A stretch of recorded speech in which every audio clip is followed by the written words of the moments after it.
1 जुलै ते 8 जुलैच्या दरम्यान महाराष्ट्रातील बहुतांश ठिकाणी चांगल्या पावसाची नोंद आपल्याला दिसून आली आणि त्याचं कारण म्हणजे की बंगालच्या उपसागरामध्ये एक कमी दाबाचं क्षेत्र तयार झालं होतं. नंतर ते इंटेन्सिफाय होऊन डिप्रेशन झालं. त्याचबरोबर आपलं जे कोकण किनारपट्टी आहे तिथे एक द्रोणीय रेषा, ज्याला आपण ऑफशोअर ट्रफ असं म्हणतो, ती सक्रिय होती. त्याचबरोबर मुंबईचं जे लॅटिट्यूड आहे 21 डिग्री नॉर्थच्या दरम्यान एक द्रोणीय रेषा होती, ज्याला आपण ईस्ट वेस्ट शेअर झोन असं म्हणतो.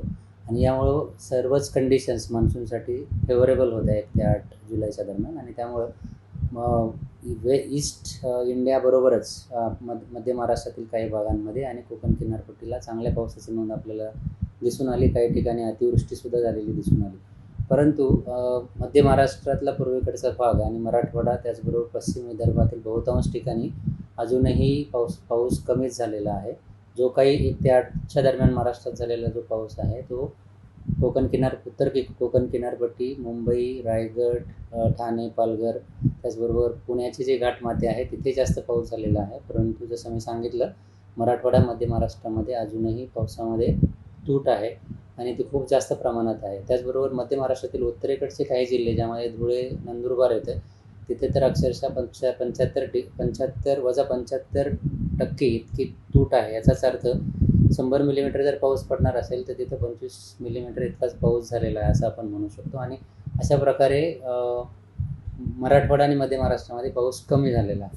आणि आता मागील 4 ते 5 दिवसांपासून पावसामध्ये अजून घट आपल्याला दिसून आलेली आहे. आणि त्याचं मुख्य कारण म्हणजे आता परत मान्सूनचे वारे जे आहे ते वीक झालेले आहेत किंवा कमकुवत झालेले आहेत आणि कोणतीही सिस्टम सध्या सक्रिय नाही. आणि त्यामुळं मान्सून आता वीक आहे किंवा आता मान्सून इतका स्ट्रॉंग नाही असं आपण म्हणू शकतो.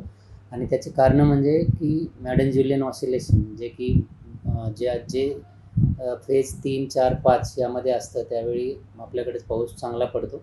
आणि आत्ता सध्या जर बघितलं तर MJO हा 7 या फेजमध्ये आहे आणि तो परत हिंदी महासागरामध्ये येण्यासाठी अनुकूल परिस्थिती नाही अशी परिस्थिती आहे.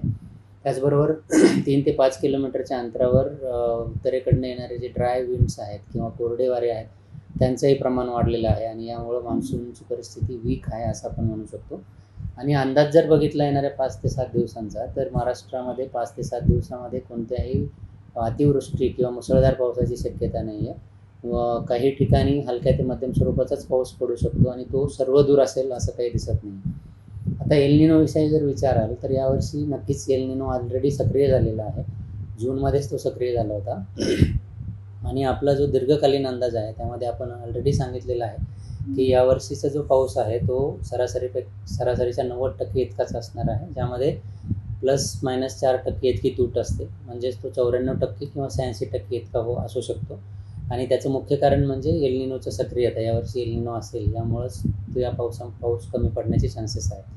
आणि एल निनो अजून सक्रिय, अजून जास्त तीव्र होण्याचे चान्सेस ऑगस्ट आणि सप्टेंबरमध्ये आहेत. त्यामुळे एल निनोचं इम्पॅक्ट नक्कीच राहणार आहे. परंतु बऱ्याच वेळा असं म्हटलं जातं की मागच्या आठवड्यात जो पाऊस झाला मग एल निनोचा इम्पॅक्ट नव्हता का? तर ज्यावेळी एल निनो असतो त्यावेळी पाऊस होतच नाही असं नाही, परंतु पावसाचं डिस्ट्रीब्युशन जे आहे ते असमान असतं. जसं आपण बघितलं की काही ठिकाणीच फक्त जास्त पाऊस झाला आहे, पण बाकीचे जे एरियाज आहेत, जे रेन शॅडो किंवा पर्जन्य छायेचा जो प्रदेश आहे तिकडे पाऊस खूपच कमी झालेला आहे. आणि अशीच परिस्थिती एल निनोमध्ये असते. त्याचबरोबर पावसाचे जे खंड आहेत ते बरेच दिवस पाऊस न पडणं असं सुद्धा एक कॅरेक्टरिस्टिक्स एल निनो वर्षांमध्ये असते.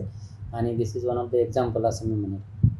ओके. सर, जर म्हणजे हा आता जनरली आपलं जे सीझन असते रेनी सीझन, बरेच वेळा आपण बघतो ऑक्टोबर नोव्हेंबरमध्ये पण भरपूर पाऊस होतो.